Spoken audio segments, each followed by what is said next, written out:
Welcome back again. नए episode में आपका स्वागत है। आई होप कि आप सब अच्छे होंगे, स्वस्थ होंगे, सुरक्षित होंगे। और मैं आशा करता हूं कि आपने लास्ट वीडियो देखा होगा जिसमें मैंने आपको बताया था कि मील बॉडी पे चार्ट को पेस्ट करके कैसे भेजते हो। उससे पहले का जो वीडियो था किसी एक टेबल की रेंज को as a table mail body पे कैसे भेजते हैं।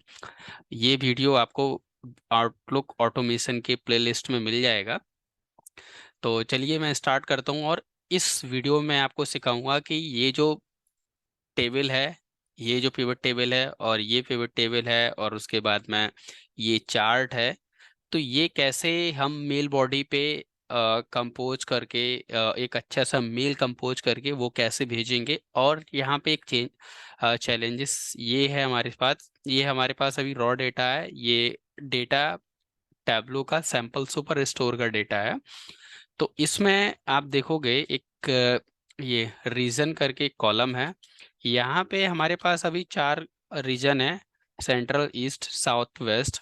तो हम अभी टास्क क्या है, सबसे पहले हम एक यहाँ पे मैं आपको सिलेक्ट करके बताऊँ। फॉर एग्जांपल मैंने अभी सेंट्रल सेलेक्ट किया, तो सेंट्रल के जितने भी रिकॉर्ड हैं, जितने भी रिकॉर्ड्स हैं, वो हमारे एक नए वर्कबुक में एक पर्टिकुलर पाथ पे, लोकेशन पे सेव हो जाए। उसके बाद में ये समरी भी यहाँ पे सेंट्रल रीजन से ये अपडेट हो, ये। और उसके बाद में ये चार्ट जो है इस टेबल से अटैच है, ये पिवट टेबल से अटैच है। जब भी मैं इसको यहाँ पे चेंज करूँगा, आप देखोगे तो यहाँ पे ये चेंज हो रहा है। तो हमें अभी यहाँ पे मैंने सिलेक्ट किया सेंट्रल, तो आप देखोगे कि यहाँ पे सेंट्रल ये भी सिलेक्ट है, ठीक है। और उसके बाद में यहाँ भी सेंट्रल सेलेक्ट है इस टेबल के लिए, और यहाँ पे ये भी अपडेट हो गया।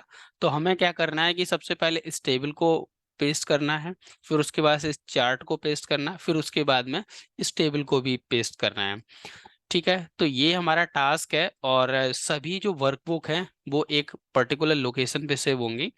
तो मैं यहाँ पे सभी को ऑल सेलेक्ट करता हूँ। तो सबसे पहले हम क्या करते हैं, डेटा पे जाते हैं, फिल्टर को रिमूव किया मैंने। यहाँ पे रीजन को, जितने भी रीजन है उनको सिलेक्ट करके यहाँ पे पेस्ट किया मैंने अ, यहाँ पे। और उसके बाद मैं इसको रिमूव डुप्लीकेट किया। रिमूव डुप्लीकेट करने का मतलब है कि हमें यहाँ पे जितने भी रीजन है वो यूनिक आने चाहिए। तो मैंने यहाँ पे इसको पेस्ट किया। और उसके बाद में जब हम लूप चलाएंगे तो हम इसी पे लूप चलाएंगे। अब पहला टास्क क्या है हमारा कि हमें वर्कबुक सेव करवा लेते हैं। तो चलिए मैं यहाँ पे डेवलपर पे जाता हूँ, विजुअल बेसिक पे जाता हूँ यहाँ पे। और मैं दिखा देता हूँ कि इसके लिए लाइब्रेरी कौन सी ज़रूरत पड़ेगी हमें। माइक्रोसॉफ्ट आउटलुक 16.0 ऑब्जेक्ट लाइब्रेरी ये अटैच होनी चाहिए। मैं अभी जो ऑफिस यूज कर रहा हूँ वो यूज कर रहा हूँ माइक्रोसॉफ्ट ऑफिस 16 2016 यूज कर रहा हूँ। तो मैं यहाँ पे आउटलुक एप्लीकेशन को यहाँ पे डिफाइन कर लेता हूँ as new outlook dot application.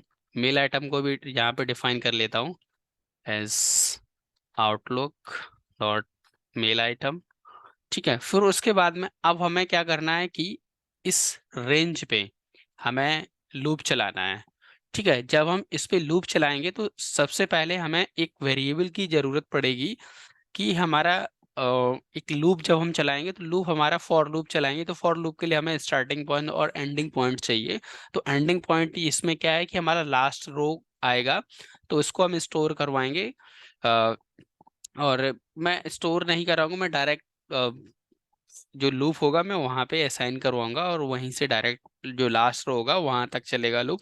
तो मैं यहाँ पे डिम आई एस लॉन्ग और for i as y equals to 1 2 sheet 1 dot cells rows dot count, column हमारा कौन सा है, आर है, dot end xl up dot row. मैंने यहाँ पे नेक्स्ट आई। तो ये वाला कॉलम, ये वाला जो है, ये क्या करेगा, हमारा लास्ट रो निकालेगा। लास्ट रो हमारा कितना आना चाहिए, 4 आ गया। तो हमें क्या होगा, हमारा लूप जो होगा वो कहाँ से चलेगा, हमारा 1 से लेके 4 तक चलेगा। फिर उसके बाद में जो हमारा लूप तो हमारा रेडी हो गया, लूप का जितना भी स्ट्रक्चर है, हम कहाँ से चलेंगे और कहाँ तक चलेंगे वो हमने यहाँ पे डिफाइन कर लिया। अब हम क्या करेंगे कि जो डेटा होगा उस डेटा को हम एक नए वर्कबुक में डाल के उसको सेव करेंगे। तो उसके लिए हमें एक यहाँ पे वेरिएबल की जरूरत पड़ेगी, WKB एज वर्कबुक। अब मैंने यहाँ पे क्या किया, अब इसके बाद में हमें क्या, एक वर्कबुक को ऐड करेंगे, तो WKB इसी वेरिएबल में असाइन करवा देता हूँ, सेट कर देता हूँ वर्कबुक, वर्कबुक्स डॉट ऐड। यहाँ पे ये क्या करेगा, एक नया वर्कबुक ऐड कर देगा। फिर उसके बाद में हम क्या करेंगे, C2, C2 हमारा कौन सा है, इससे पहले मैं C2 जो है, C2 हम एक्टिवेट करेंगे, क्योंकि हम उसी सीट पे जाएंगे और उसी पे फिल्टर लगाएंगे और उसका डेटा कॉपी करेंगे। फिर उसके बाद में उस वर्कबुक को सेव करेंगे। तो फिल्टर लगाने के लिए हमें नॉर्मली भी इस सीट पे जाना पड़ेगा, तो मैं इसी सीट पे जाऊंगा। तो मैं ऐसे नहीं जाऊंगा, मैं कोड के थ्रू जाऊंगा। तो मैं यहाँ पे सीट 1, सीट 2 डॉट एक्टिवेट, इससे एक्टिवेट हो गया। फिर उसके बाद में अब हमें सीट 2 के रेंज पे, रेंज हमारा कौन सा, A1 से लेके, अब यहाँ पे आप जाओगे, जब आप फिल्टर लगाते हो तो ऐसे सिलेक्ट करते हो, तो मैंने यहाँ पे इसको सिलेक्ट किया और उसके बाद में यहाँ पे फिल्टर लगाया। फिर मैंने यहाँ पे क्या, W1 तक आएगा, W1 पे यहाँ पे मैंने दिया W1 डॉट ऑटो फिल्टर। फिर उसके बाद में यहाँ पे फील्ड, फील्ड मतलब कौन सा कॉलम, किस कॉलम नंबर पे आप फिल्टर लगाना चाहते हो, फील्ड इक्वल्स टू। और उसके बाद में यहाँ पे हम देखेंगे कि हमारा जो रीजन वाला कॉलम है वो कौन से नंबर पे कॉलम है। यहाँ पे आप देखोगे कि ये 11 नंबर पे कॉलम है। 11 नंबर का कॉलम हम यहाँ पे पास कर देंगे, 11 डॉट कॉमा क्राइटेरिया,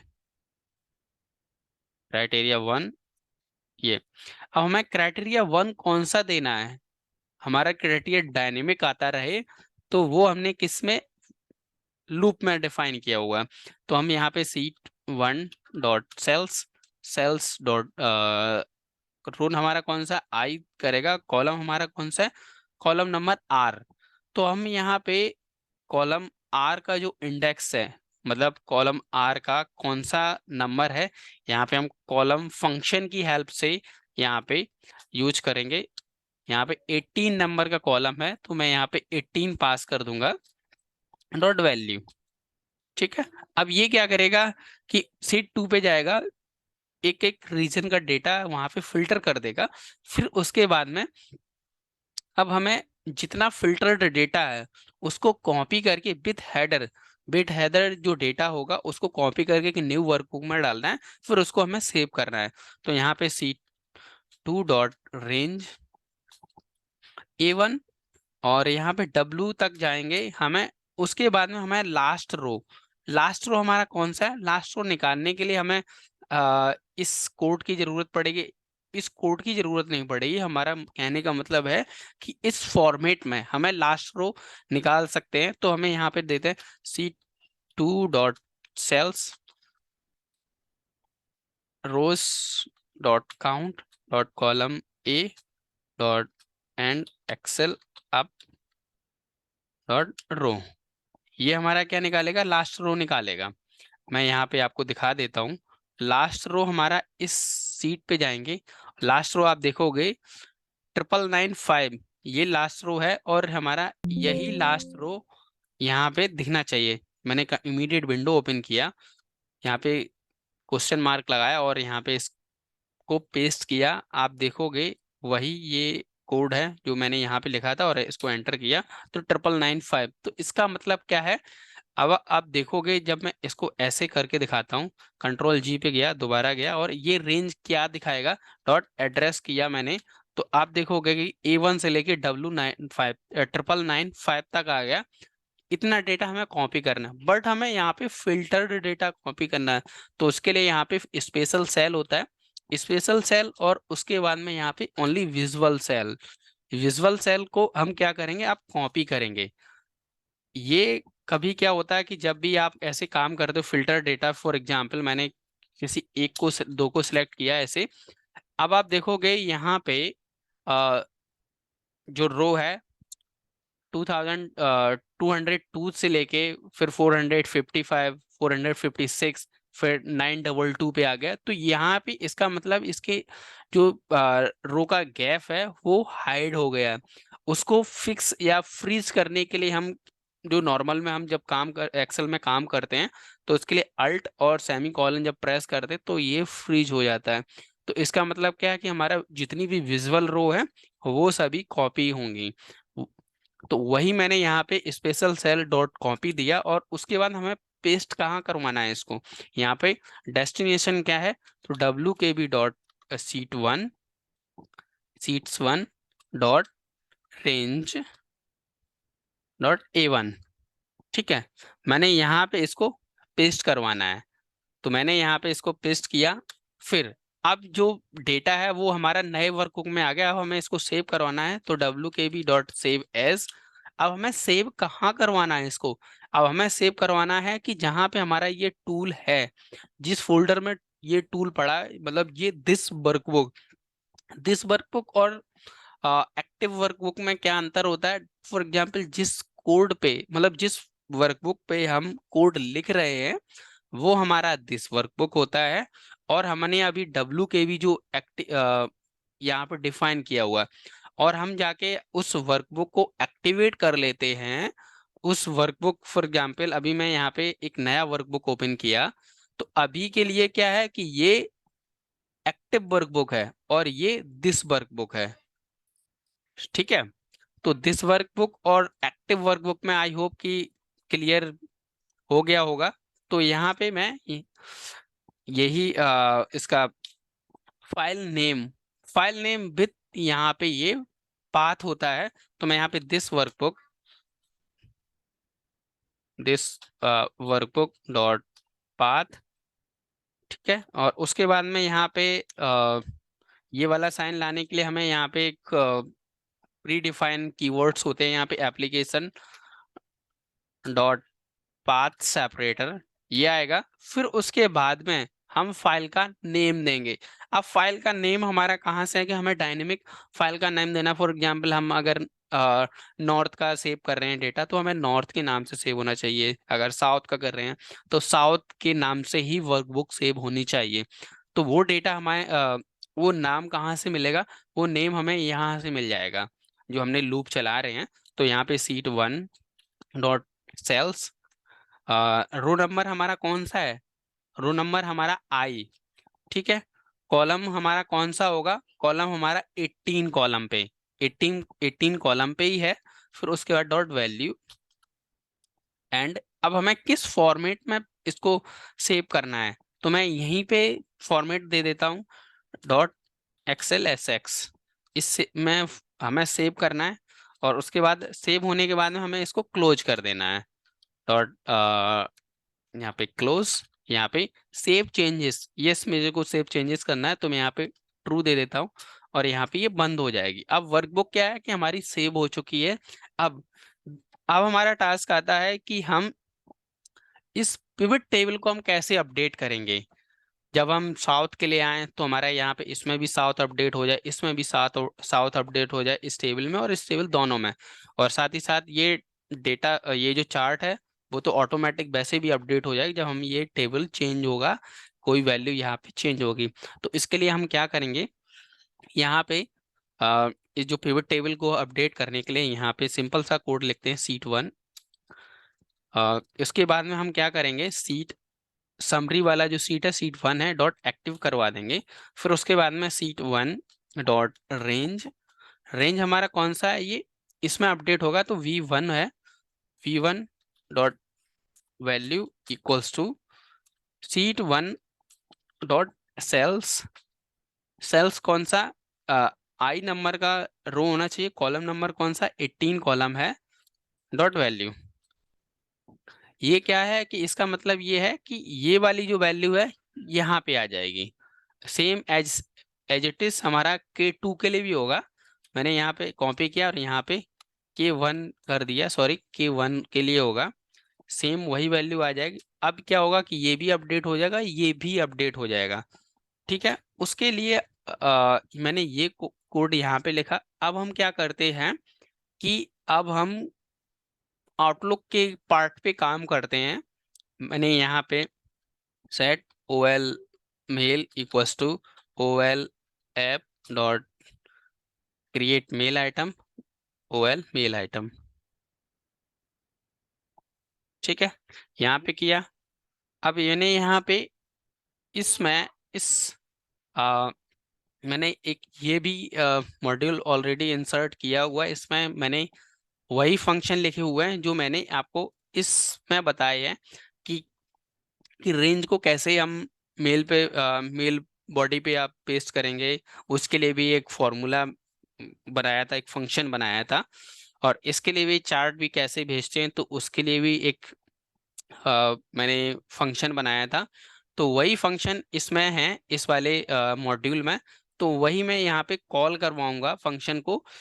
तो उसके लिए हम क्या करेंगे, यहाँ पे हमें एक वेरिएबल की ज़रूरत पड़ेगी, सो दैट कि हम जो भी बॉडी का जो पार्ट्स है मेल बॉडी का, वो हम क्या करेंगे इसमें असाइन करवा देंगे। तो dim mail body as variant लेता हूँ। वेरिएंट का मतलब ये है कि आप जब आपको डेटा टाइप का जो आपका डेटा आ रहा है उसका टाइप पता ना हो। फॉर एग्जांपल वो स्ट्रिंग भी हो सकता है, नंबर भी हो सकता है, फ्लोट भी हो सकता है, स्ट्रिंग भी हो सकता है। तो कुछ भी हो सकता है। तो उस केस में जब क्लियर नहीं होता तो हमें वेरिएंट की ज़रूरत पड़ती है। और मैं सजेस्ट करूंगा कि वेरिएंट आप अवॉइड करें। कि वेरिएंट क्या होता है कि आपके प्रोग्राम का जो स्पीड होता है उसका थोड़ा सा स्लो कर देता है। इसलिए वेरिएंट को बहुत ही कम यूज करें आप।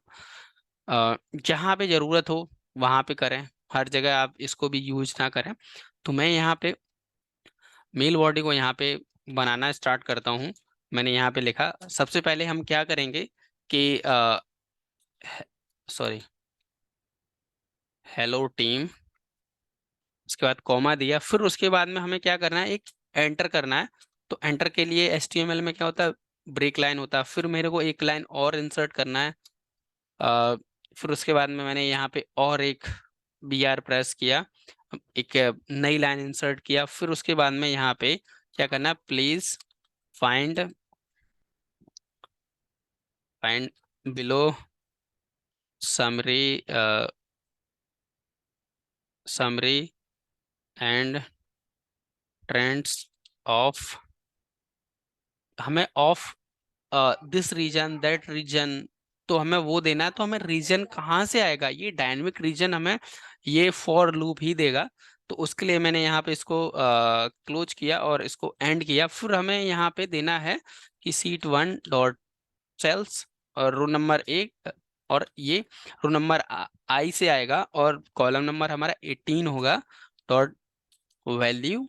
फिर उसके बाद में देते हैं एंड लगाते। फिर उसके बाद में यहाँ पे लिखते हैं REG, थोड़ा स्मॉल में लिखते हैं, रीजन ऑफ साउथ रीजन यहाँ पे हो जाएगा, ईस्ट रीजन हो जाएगा, वेस्ट रीजन हो जाएगा। ठीक है, तो उसके लिए मैंने यहाँ पे ये दिया। अब हम क्या करते हैं, रीजन होने के बाद में अब हम क्या करेंगे कि हमें एक उसके जस्ट नीचे हमें टेबल को पेस्ट करना है। तो हम क्या, एक लाइन इंसर्ट करेंगे, लाइन ब्रेक किया। फिर उसके बाद में फिर एक लाइन इंसर्ट करेंगे। ठीक है, फिर उसके बाद में इसको बंद किया। अब हमें क्या है कि जो टेबल है, अब हम जो कॉल टेबल है उसको मैंने फंक्शन में क्रिएट करने की कोशिश की है और वो फंक्शन बना भी है। अब वो, अब अगर अगर मैं यहाँ पे उसको डिफाइन करना स्टार्ट करूंगा तो वीडियो बहुत बड़ा हो जाएगा। तो आपको मैं सजेस्ट करूंगा कि जो पुराने तो वीडियो हैं टेबल वाला और चार्ट वाला, वो आप देख लो। तो वहाँ पे आपको फंक्शन किसी टेबल को किसी रेंज के डेटा को टेबल में कैसे क्रिएट करते हैं और मेल बॉडी पे कैसे पेस्ट करते हैं, वो आप वीडियो देख सकते हैं। और चार्ट के लिए आप दूसरा वीडियो देख सकते हैं। तो मैं यहाँ पे जस्ट उसको कॉल करता हूँ। मैं यहाँ पे कॉल करता हूँ क्रिएट टेबल। सबसे मैं पहले मॉड्यूल का नाम देता हूँ FNC डॉट क्रिएट टेबल। मैंने यहाँ पे रेंज दिया। अब हमें रेंज देना है, सीट समरी वाला है तो seat 1 dot range A1 sorry A4 क्यों? मैंने यहाँ पे आप देखोगे, यहाँ से मेरा डेटा टेबल फर्स्ट में आएगा। मैं इसको ऐसे कर देता हूँ, टेबल फर्स्ट में हमारा यहाँ से डेटा आएगा। तो जब इसको ऐसे करोगे तो यहाँ से आएगा, और table A1 dot current region, current REGION, current region. फिर उसके बाद में इसको बंद किया। फिर अब ये जो है टेबल यहाँ पे पेस्ट हो चुकी है। जब भी आप मेल बॉडी पे टेबल को आप पेस्ट करते हो तो उसके लिए आपको टेबल को क्लोज करना होता है, चार्ट को तो नहीं करना होता, बट आपको टेबल को क्लोज करना होता है। फिर उसके बाद में टेबल को यहाँ पे ये क्लोज हो गया। फिर उसके बाद में मुझे एक लाइन और नया लाइन इंसर्ट करना है। फिर उसके बाद में मुझे यहाँ पे फिर से लाइन एक इंसर्ट करना है। ये आप 2 3 4 कैसे भी कर सकते हो। जब आपका आपको दिख रहा है कि आपका मेल बॉडी अच्छे से दिख रहा है, लुक वाइज अच्छा है, कि आपका कहीं फॉन्ट ऊपर नीचे नहीं है, तो आप अपने हिसाब से लाइन इंसर्ट कर सकते हो कि थोड़ा गैप होना चाहिए हमारा टेबल और चार्ट के बीच में। जो भी आप उसमें लिख रहे हो उसके बीच में गैप होना, तो उसके लिए कर सकते हैं। तो मैं यहाँ पे फिलहाल के लिए एक और ब्रेक लाइन करता हूँ, लाइन इंसर्ट करता हूँ। फिर उसके बाद में अब हमें यहाँ पे क्या होगा कि हमें चार्ट को इंसर्ट करना होगा। ठीक है, अब हम यहाँ पे चार्ट को इंसर्ट करेंगे। मैंने यहाँ पे इसको भी बंद कर देता हूँ, क्योंकि इसको हमें जो भी है डबल कोट्स में देना है। अब हमें यहाँ पे चार्ट को देना है। तो चार्ट के लिए मैं यहाँ पे कॉल करता हूँ और dot create chart, save chart sorry. यहाँ पे अब हमें यहाँ पे चार्ट का नेम देना, कुछ भी दे सकते हो। फॉर एग्जाम्पल मैं देता हूँ मैं यहाँ पे कुछ भी दे सकता हूँ, जैसे कि मैं यहाँ पे देता हूँ सिप मोड, क्योंकि यहाँ पे आप देखोगे कि सिप मोड में ही है जितना भी ये है। मैं यहाँ पे इसको सिप अंडरस्कोर मोड, ठीक है, इस नाम से ये जो चार्ट है वो सेव हो जाएगा। ठीक है, अब उसके बाद में अब ये होने के बाद में फिर जब चार्ट हमारा पेस्ट हो जाएगा, फिर क्या होगा कि हमें एक लाइन और इंसर्ट करना होगा, 2 लाइन या 3 लाइन। वो अपने हिसाब से आप जितनी भी लाइन इंसर्ट करना चाहते हो तो वो आप इंसर्ट कर सकते हो। मैंने यहाँ पे इन्वर्टेड कॉमा लगाया और ब्रेक लाइन किया, फिर से एक ब्रेक लाइन किया। ठीक है, फिर उसके बाद में इसको बंद कर दिया। अब हमारा जो 2 लाइन है या 3 लाइन है वो इंसर्ट हो गया। मैंने फिलहाल के लिए अभी यहाँ पे 2 लाइन इंसर्ट किया। फिर उसके बाद में हमें फिर से जो सेकंड टेबल है, सेकंड टेबल जस्ट उसके नीचे आना चाहिए। तो मैंने यहाँ पे फिर से फंक्शन को एक कॉल किया। मैंने उसी फंक्शन को कॉल किया क्योंकि हमें ये बार बार फंक्शन इसीलिए मैंने यहाँ पे क्रिएट किया, क्योंकि हमें बार बार उसकी ज़रूरत पड़ेगी। अभी तो फिलहाल के लिए मैंने यहाँ पे अभी 2 टेबल किया, अगर आप यहाँ पे 3 हो सकता है, 4 हो सकता है, 5 हो सकता, तो आप सेम कोड को आप बार बार यूज कर सकते हो। तो आपको बार बार कोड लिखने की जरूरत नहीं पड़ेगी। तो आप उसी जो कोड है उसको आप क्यों ना फंक्शन में स्टोर करो, एज ए फंक्शन आप उसको बार बार कॉल करवा लो। तो मैंने यहाँ पे इसको फिर से कॉल किया। फिर उसके बाद में मैंने यहाँ पे अब हमें क्या हुआ है कि दूसरे टेबल की रेंज देना है। तो सीट 1, ये समरी वाला जो है, यहाँ पे सीट 1 है, तो मैंने यहाँ पे सीट 1 दिया डॉट रेंज। अब हमें कौन सा देना है, J4। ठीक है, तो यहाँ पे J4 दिया डॉट करंट रीजन। ठीक है, यहाँ पे करंट रीजन। अब उसके बाद में जब ये हो गया तो मैंने आपको बताया कि टेबल को भी क्लोज करना होता है। तो मैंने यहाँ पे टेबल दिया, टेबल ये क्लोज हो गया। फिर उसके बाद में फिर एक लाइन इंसर्ट किया, फिर से एक इंटर किया लाइन, न्यू लाइन। फिर उसके बाद में आप जो लिखना चाहते हो अपने सिग्नेचर में, मैंने यहाँ पे थैंक्स एंड फिर से एक लाइन इंसर्ट करूंगा, क्योंकि उसके जस्ट थैंक्स लिखा, एक कॉमा दिया, फिर उसके आगे जस्ट अपना नाम नहीं लिखता, आप थोड़े न्यू लाइन से लिखते हो। तो मैंने यहाँ पे एक लाइन इंसर्ट किया, फिर यहाँ पे अपना नेम दे दिया। ठीक है, यहाँ पे किया। अब यहाँ पे okay okay, let me check, just 1 second. Sheet 1,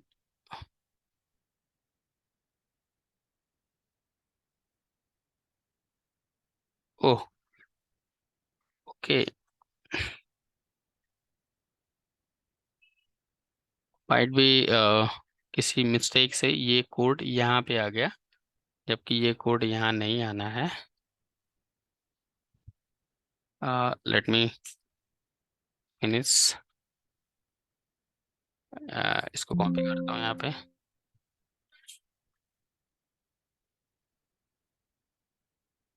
okay, यहाँ से कॉपी होगा, शीट 1 पे आ जाएगा। यहाँ पे करंट रीजन नहीं होगा, यहाँ नहीं होगा करंट रीजन। यहाँ से इसको कॉपी करता हूँ और यहाँ पे इसको पेस्ट कर देता हूँ। ठीक है, ठीक है, अब हो गया। यहाँ पे सॉरी, 18 वैल्यू रीजन, और उसके मुझे चेक करने दो, A4 dot current reason. Okay, ठीक है, ये तो हमारा बॉडी वाला जो मेल बॉडी का जो पार्ट है वो कंप्लीट हो गया। अब उसके बाद में अब मैं करता हूँ मेल एक कंपोज करता हूँ। कैसे करते हैं? विथ स्टेटमेंट के विथ कीवर्ड की हेल्प से, OL मेल और एंड विथ। यहाँ पे सबसे पहले किसको भेजेंगे? टू में जाएगा। टू में किसकी जिसकी भी आप आईडी देना चाहते हो वो दे सकते हो। फिर उसके बाद मैं यहाँ पे फिलहाल अपनी आईडी देता हूँ, एनालिस्ट हेलो, हेलो @gmail.com। कुछ भी क्वेरी हो तो आप यहाँ पे भेज सकते हो, इसी मेल पे जो आपको अभी स्क्रीन पे दिख रहा है। और अटैचमेंट डॉट अब अटैचमेंट हमारा जो है वो कहाँ से आएगा? अटैचमेंट हमने जो सेव किया है वो कहाँ पे किया? मैंने सेव किया यहाँ पे, मैं यहीं पे सेव कर रहा हूँ। तो जस्ट मैं इसको कॉपी किया और यहाँ पेस्ट कर दिया। ठीक है, अब उसके बाद में अटैचमेंट हो गया। अब हमें जो चार्ट होता है ना वो हमें मेल बॉडी पे भी पेस्ट करने के लिए हमें उसको अटैच करना पड़ता है।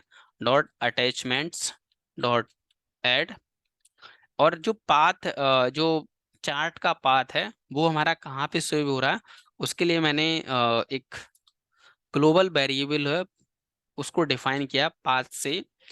वो फंक्शन में ही होता है, आप पुराना वीडियो देखो तो वहां पे भी पता चल जाएगा आपको कि कैसे होता है। फिर उसके बाद में मैं बॉडी कर HTML बॉडी को लेता हूँ, फिर उसके बाद में डॉट इक्वल्स टू, फिर यहाँ पे मेल बॉडी पे जो मैंने अभी वेरिएबल डिफाइन किया जिसमें पूरा टेबल चार्ट और दूसरी भी टेबल वहाँ पे स्टोर करवाया, तो वहाँ पे ये वाला ये है जिस मैंने इसको कॉपी किया और यहाँ पे रिप्लेस कर दिया। फिर उसके बाद में हम इसको डिस्प्ले करवाएंगे। अगर डिस्प्ले के बाद में आप उसको सेंड करना चाहते हो तो सेंड भी कर सकते हो। फिलहाल के लिए मैं इसको यहाँ पे कमेंट कर देता हूँ, मैं इसको सेंड नहीं करना चाहता। ठीक है, अब उसके बाद में जब ये पूरा प्रोसेस हो जाए तो एक यूजर को मैसेज मिलना चाहिए कि आपका जो कोड है, जो एक्टिविटी है, जो आपका टास्क है वो कंप्लीट हो चुका है। तो मैं यहाँ पे मैसेज एक पास कर देता हूँ, डन। और एंड उसके बाद में VB information, VB okay dot status, इसका टाइटल दे दिया स्टेटस। ये जो मैसेज बॉक्स है इसमें बहुत सारी चीज़ें होती हैं कि यस नो कैंसिल, वो डिसीजन बेस जो मैसेज बॉक्स होते हैं उनको उस पे कैसे काम करते, तो वो मैं जब मैसेज बॉक्स का भी एक वीडियो बनाऊंगा, शॉर्ट वीडियो छोटा सा, तो उसमें मैं आपको ये जरूर पूरा क्लियर कर दूंगा कि मैसेज बॉक्स में कौन कौन से पैरामीटर होते हैं, कौन कौन से क्या काम करते हैं। तो फिलहाल के लिए मैं इसको क्या करता हूँ, अभी के लिए मैं इसको सिंगल रन करता हूँ। तो मैंने यहाँ पे कोशिश किया, आई होप कि ये चलना चाहिए। तो अभी देखोगे, ओके, तो अभी आप देखोगे यहाँ पे ये मेल कंपोज होके यहाँ पे आ गई, ठीक है। ओके, यहाँ पे आप देखोगे कि साउथ, उसके बाद में कोई स्पेस नहीं है, ये गलत दिख रहा है। यहाँ पे रीजन के बाद में डॉट लगा होना चाहिए। तो इसके लिए हम इसको बंद कर देते हैं। मैंने बंद किया, फिर उसके बाद में इसको स्टॉप किया। अब यहाँ पे आप देखोगे ट्रेंड्स ऑफ, यहाँ पे इसको स्पेस दे देते हैं। तो ये जो आएगा, जो भी वैल्यू, तो वो विथ स्पेस की यहाँ पे आ जाएगा। उसके बाद में यहाँ पे डॉट दे देता हूँ। फिर उसके बाद में आ, मैं इसको फिर से रन करता हूँ, और मैं आपको दिखाता हूँ। मैंने इसको रन किया। ओके, अब देखोगे आप कि यहाँ पे ये जो पॉपअप आया, यहाँ पे आप देखोगे कि दिस फाइल इस पाथ पे ऑलरेडी एग्जिस्ट है, तो आप इसको क्या रिप्लेस करना चाहते हो। तो ये मैं अभी जस्ट इसको यस नो के साथ में अभी मैं आपको दिखा देता हूँ।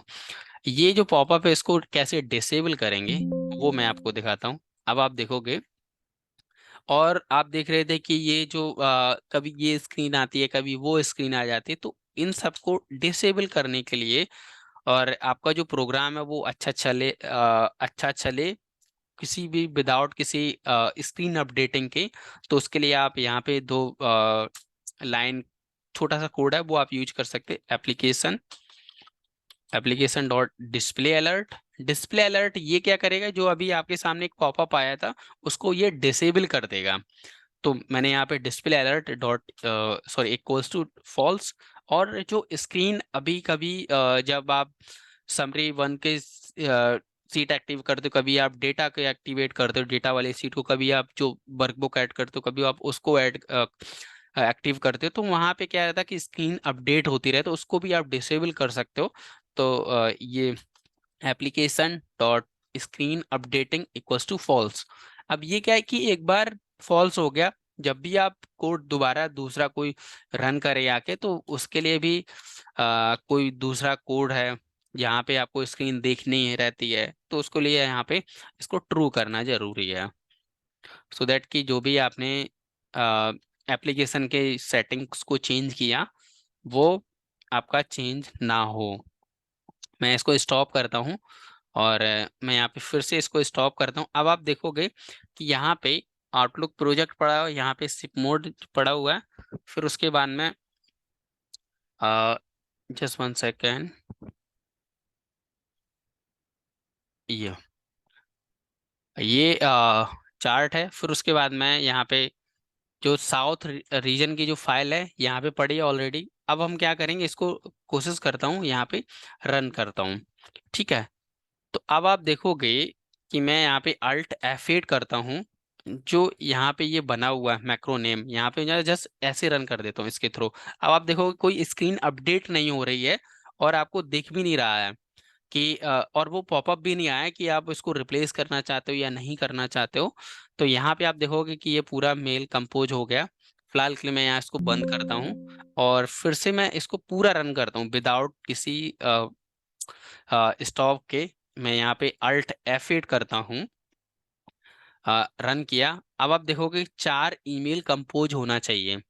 एक हो गया साउथ का, हो गया वेस्ट का, हो गया, और यहाँ पे सेंट्रल का हो गया, अब यहाँ पे ईस्ट रीजन का हो गया। अब यहाँ पे एक मैसेज भी आ गया एक्सेल में, आप देखोगे कि डन, जो भी है कि आपकी एक्टिविटी है वो डन हो चुकी है। तो इस वीडियो में फिलहाल आपने देखा कि आउटलुक के जो छोटा सा एक प्रोजेक्ट है वो आपने देखा। आई होप कि ये यूजफुल होगा आपके लिए। तो और मैं आशा करता हूँ कि आपको इस वीडियो से बहुत कुछ सीखने को मिला होगा, और मैं चाहता हूँ कि आप अपने दोस्तों के साथ ये वीडियो शेयर करें, चैनल को सब्सक्राइब करें। Thank you, thanks for watching, happy learning.